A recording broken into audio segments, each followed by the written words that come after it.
itu akan segera mabuk karena minum air di tepi laut yang pastilah banyak mengandung garam. Namun murid-muridnya justru berkata, "Segar, air ini sangat segar." Mengetahui hal itu, Brahmana Sakyakirti pun tercengang, sebab bagaimana mungkin air di tepi pantai bisa terasa segar. Maka ia pun mencicipinya sedikit.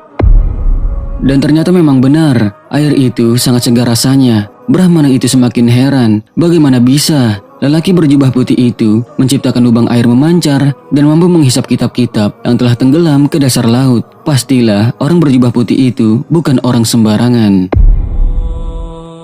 Brahmana itu sudah mengerahkan ilmunya untuk mendeteksi apakah semua itu hanyalah tipuan ilmu sihir saja atau bukan. Dan ternyata itu bukanlah ilmu sihir. Brahmana itu berpikir 1000 Brahmana di India pun tak mampu melakukan hal ini. Dengan rasa was-was dan ketakutan, ia melihat ke arah lelaki berjubah putih itu lalu bertanya kepadanya, "Apakah nama daerah tempat aku terdampar ini?" Lalu lelaki itu menjawab, "Tuan berada di pantai Tuban." Mendengar itu, Brahmana dan para pengikutnya langsung menjatuhkan diri dan berlutut sujud di hadapan lelaki itu, sebab mereka sudah dapat menduga bahwa lelaki berjubah putih itu adalah Sunan Bonang sendiri.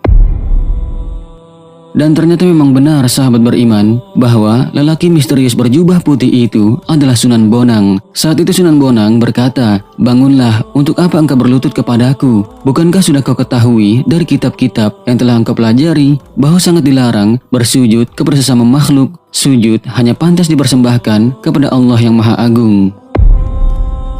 Brahmana itu berkata dengan penuh penyesalan, "Ampunilah aku yang buta ini, yang tidak bisa melihat tingginya gunung di depanku." Sunan Bonang pun berkata, "Bukankah kamu berdebat denganku dan juga mau mengadu kesaktian?" Brahmana itu menjawab, "Mana berani aku melawanmu wahai Tuan. Setelah ombak badai menyerang kapal kami juga merupakan ciptaan Tuan. Kesaktian Tuan tidak terukur tingginya, ilmu Tuan tidak terukur dalamnya."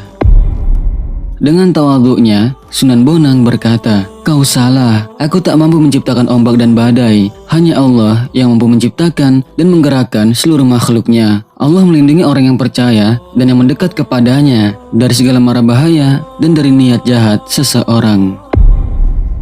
Mendengar itu, sang Brahmana semakin merasa malu, sebab memang kedatangannya ialah berniat jahat, yaitu ingin membunuh Sunan Bonang melalui adu kepandaian dan adu kesaktian. Ternyata niatnya tak tercapai. Apa yang telah dibacanya dalam kitab-kitab yang telah dipelajarinya pun terbukti bahwa barang siapa memusuhi para wali Allah, maka Allah akan mengumumkan perang kepadanya.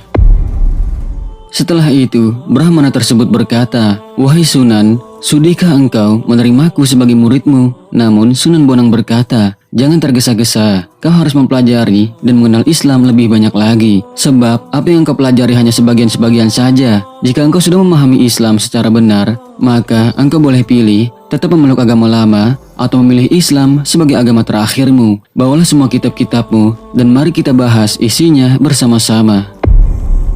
Brahmana Sakyakirti dan murid-muridnya pun segera mengambil kitab-kitab itu dan pergi mengikuti Sunan Bonang. Lalu pada akhirnya, ia dan murid-muridnya pun rela masuk Islam atas kesadarannya sendiri dan menjadi pengikut Sunan Bonang yang setia. Wallahu a'lam.